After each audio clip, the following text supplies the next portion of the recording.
11, compuesto por Lucas Méndez, Elena Lestar e Isolina Sermignani. Trabajo integrador de historia. Nosotros vamos a hablar de la crisis económica y política de la dictadura militar de 1981 a 1983.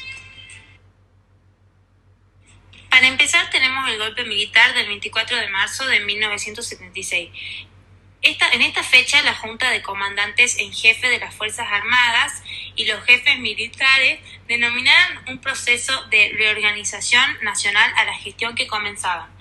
Igual que en 1966, esperaban que el nuevo gobierno militar implantara el orden y normalizara la economía.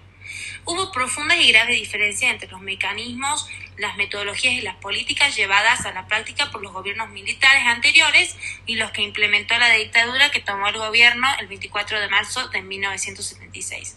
En el régimen dictatorial instalado desde marzo de 1976, la Junta Militar, compuesta por los comandantes en jefe de las tres armas, era la máxima autoridad de Estado y tenía atribuciones para fijar las directivas generales de gobierno, para designar y reemplazar al presidente y a todas las otras funciones del gobierno.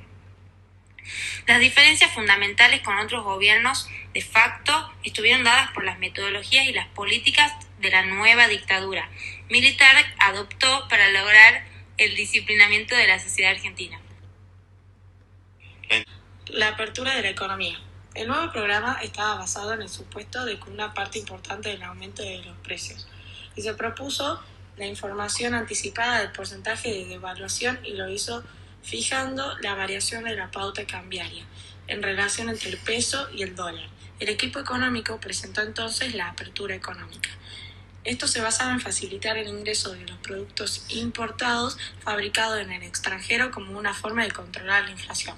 En 1980 el sistema financiero entró en crisis y desde entonces la inflación y la especulación crecieron a niveles muy superiores a los registrados. La intervención del Estado para asegurar el libre mercado. El fracaso del esquema antiinflacionario enfrentó el equipo económico con los límites que la realidad imponía a la doctrina neoliberal. Las medidas automáticas de estabilización ordenadas a partir del libre juego de la oferta y la demanda no resultaban suficientes para eliminar las presiones inflacionarias. Cada vez la intervención del Estado fue mayor para asegurar el libre mercado. Los precios aumentaron aceleradamente y el equipo económico se propuso crear un mercado de capitales que resultara atractivo a los inversores extranjeros. El 1 de julio de 1977, Martínez de Hoz anunció una reforma financiera que significó la completa liberalización del mercado financiero. La nueva ley autorizaba un mercado libre de dinero. El programa del 2 de abril de 1976. La Junta Militar designó ministro de Economía a Martínez de Hoz, representante del liberalismo económico ortodoxo y profundamente relacionado con los organismos y centros financieros internacionales. El Fondo Monetario aprobó un crédito de $110 millones que permitió mejorar el nivel de reserva de divisas disponible en el Banco Central. El 2 de abril de 1976 se presentó el programa de recuperación, saneamiento y expansión de la economía argentina. El programa debía dominar lo que llamó los tres incendios: la inflación, la deuda externa y la recesión, para implantar la economía de producción. Ya entonces fue posible entrever las ideas, fuerzas y los principios neoliberales que iban a orientar la política económica del gobierno militar en forma global. El abandono de la profundización industrial. Hasta fines de 1977, la actividad económica fue impulsada por la expansión del sector agrícola, pero el equipo económico entendió que esta expansión por sí sola y dadas sus características resultaba insuficiente para asegurar el crecimiento económico y autosostenido del país. La futura reactivación debía estar basada en la intensificación de la producción agropecuaria, la instalación de nuevas agroindustrias orientadas hacia el mercado internacional, la expansión de la producción de petróleo y gas y un programa de desarrollo de gran minería.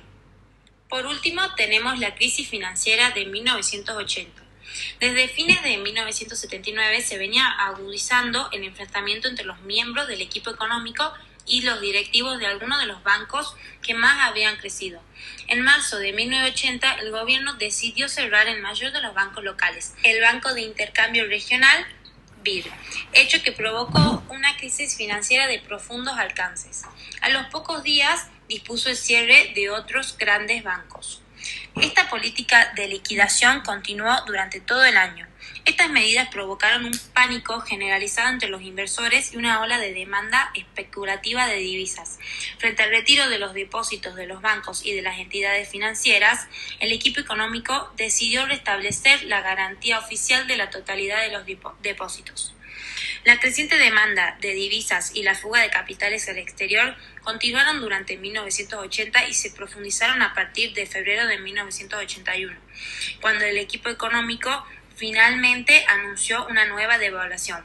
En este contexto de fuerte crisis económica, en marzo de 1981, Videla fue reemplazado por el general Viola como presidente y Martínez de Hoz dejó el Ministerio de Economía. Eso es todo, profe, así que esperemos que les guste mucho nuestra presentación y nuestro video y le mandamos saludos acá y que se siga cuidando y que esperemos que todo esté bien con usted. Muchas gracias, profe, por este año y por todos los años de secundaria. Sí, muchas gracias, profe, le queríamos agradecer también por eso. Gracias, profe, que esté muy bien. Abrazo grande. Besos.